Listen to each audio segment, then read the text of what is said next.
All right, at this point, I would like to introduce you to a concept known as control rate arguments.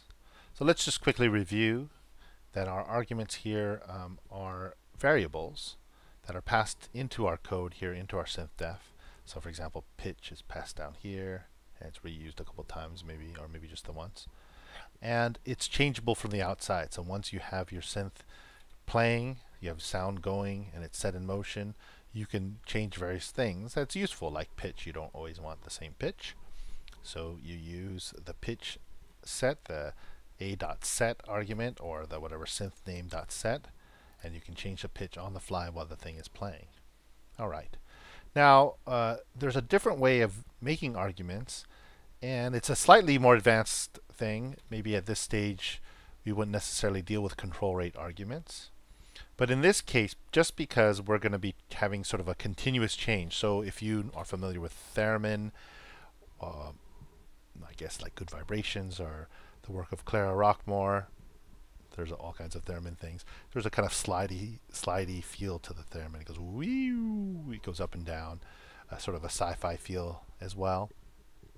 And so that's kind of continuous pitch change. It's not discrete. You're not going boo, beep, ba, boo. You're not changing discrete pitches. You go wee, wee. And so for SuperCollider to do that without having sort of a glitchy kind of sound, you have to sort of change the nature of the argument. So in technical kind of terms, what we're changing is, instead of just giving it a discrete value, we're changing into a control signal, so it can be sort of a continuous stream of values. All right, and I'm just going to show you the syntax on how to do that. So what we're going to do is the things that we really want to change continuously to make our theremin really smooth is the pitch and the amplitude. Okay, so the way I'm going to do that is the main way you do is you take, and I'm just going to show you here, and then I'll correct the sort of placement and syntax. You create an argument using the symbol notation, the backslash. Okay, and you go do .kr. Okay, so if this is somewhere within my synth-def, this .kr, the synth-def recognizes this, even though it's not up here.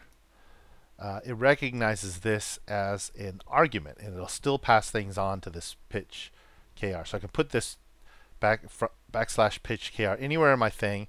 The synth-def will see that it's there and recognizes an argument, so I can still use pitch and change it. All right.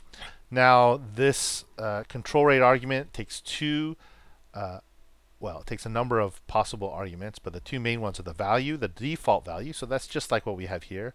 Pitch 0. Maybe it wasn't supposed to be 0. I think 60 was our original pitch. So I'm going to make the default middle C 60. And then this is the kind of important one. It's a lag value. Okay. So a lag value, meaning that it's kind of a smoothing filter, so that you're getting these, even though it's kind of the stream of values, it's not completely analog, so you're getting kind of discrete, even though very quickly, discrete values. So for example, if we're sliding a pitch up, it might go from 60 to 60.1 to 60.2 to 60 in a fraction of a second, that kind of thing. So what this lag value does is, with each new one, it has kind of a smoothing time. So it takes a little bit of time to move to the next value. All right. So for example, you put a time value. So for example, if I put 0.01, it would take 10 milliseconds to move from the previous value to the new value. So let's say, I change from 60 to 61, and it'll go smoothly from 60 to 61 over 10 milliseconds. So 60, 60.1, 60.2, to all the way to 61. Okay, as much as possible. All right, so I'm going to put a specific value in here because I should calculate that. I should be able to do this in my head, but maybe that is a calculation. So I think we're going to be controlling this from processing, which is a animation program, and generally, oftentimes they run it for 60 frames a second. So let's just do 1 divided by 60. So that's, that was my calculation. So 0.16 seconds, so about 16 milliseconds. So maybe we'll do 17 milliseconds, because that's about the rate which will be coming in at this frame rate. So that's pretty generous. So we'll do about a 17 millisecond lag on that. Okay.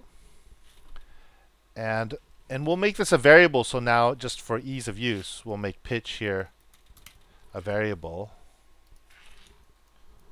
So I don't have to type this whole thing, pitch.kr blah blah blah, every time I want to use pitch. Okay, even though I think I really only use it once. And we do have to eliminate here from the arguments here.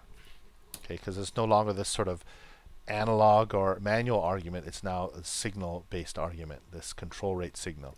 Okay, so I'll make amplitude the same, create a variable name, amplitude, so then I can just use the word amp instead of typing the whole bit here.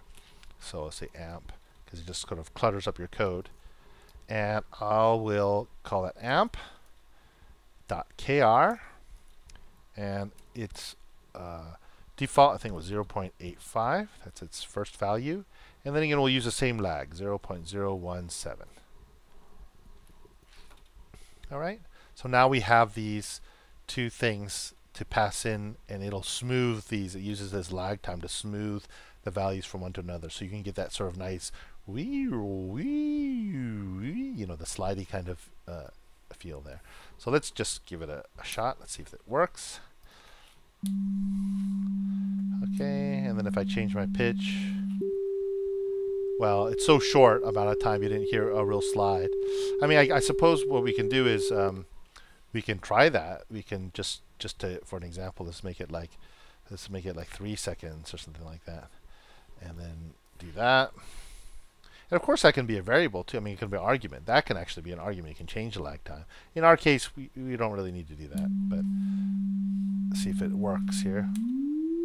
Okay, so now it takes 3 seconds to move from the original pitch 55 to 67. Okay, if I change that to 60, see, it takes that 3 seconds. It gives that smoothing lag time. Okay. So it can be used in a lot of creative ways, that lag time. So this is kind of a handy, like I said, it's slightly advanced, but it's a handy thing to do. I know some people who make all their arguments control rate arguments, just because it's easier. All right. Well, let's wrap that up. So control rate arguments, in this case for our amplitude, our volume, and our pitch, will be really handy later on, so we don't get kind of a glitchy change, but we get these very smooth transitions when we're changing those values very quickly, or trying to do like these glisses and these smooth changes. Things like, you know, vibrato and stuff like that, this is very handy for. Okay.